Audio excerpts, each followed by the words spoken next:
माता पिता की सेवा। गांव के पनघट पर 4 औरतें पानी भरने आई। पानी भरते भरते वो एक दूसरे से बातें करने लगी। चारों के एक एक पुत्र थे।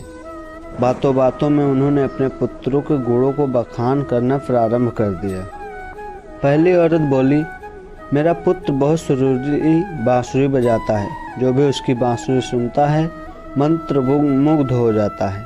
मैं ऐसा गुणवान पुत्र पाकर बहुत प्रसन्न हूँ। दूसरी औरत बोली, मेरा पुत्र बहुत बड़ा पहलवान है। इस गांव में नहीं बल्कि दूर दूर के गांव में उसकी बहादुरी का डंका बजता है।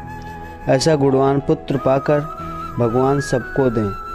तीसरी औरत कहाँ पीछे रहती। वह बोली, मेरा पुत्र कुशाग्र बुद्धि है।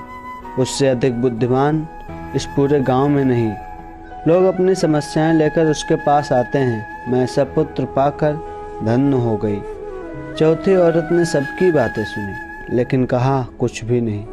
इस पर वह औरतें उससे कहने लगी, बहन तुम भी तो कुछ कहो ना। तुम्हारे पुत्र में क्या गुण है? कोई ना कोई गुण तो उसमें अवश्य होगा। वह औरत बोली, क्या कहूँ बहनों, मेरे पुत्र में तुम्हारे पुत्रों की तरह कोई गुण नहीं है। उसकी बात सुनकर तीनों औरतों ने गर्व से अपना सिर उठा लिया।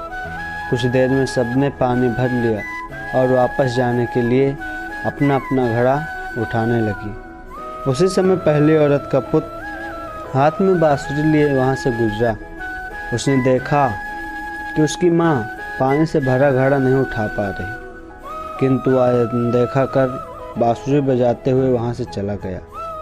दूसरी औरत का पहलवान पुत्र कुछ ही दूरी पर मुकद्दर घुमा रहा था। उसकी माँ कुएं से घड़ा उठाकर जैसे ही उतरी उसका पैर फिसल गया। किसी प्रकार वह संभल भी गई, किंतु पहलवान पुत्र अपनी माँ को नज़र उठाकर देखने के बाद भी उसके पास नहीं आया और अपनी कसरत में लगा रहा। तीसरी औरत का पुत्र भी वहाँ से किताब पढ़ते हुए निकला। उसकी माँ ने उससे कहा, पुत्र मैं दोनों हाथों से घड़ा पकड़े हुए हूँ, ये रस्सी जरा मेरे कंधे पर डाल दे। लेकिन वह अपनी माँ की बात अनसुनी कर वहाँ से चला गया।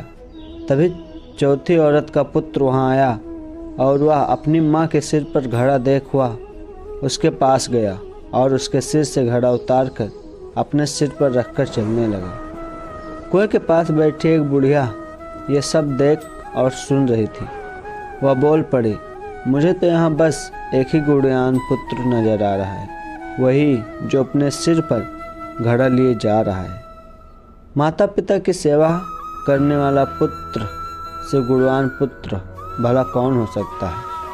तुम दोस्तों इस कहानी से क्या सीखते हैं कि गुणवान वही है जो अपने माता पिता की सेवा करे और साथ ही सबकी सहायता के लिए तत्पर रहे। धन्यवाद। आई होप कि आपको ये कहानी बहुत ही अच्छी लगी होगी।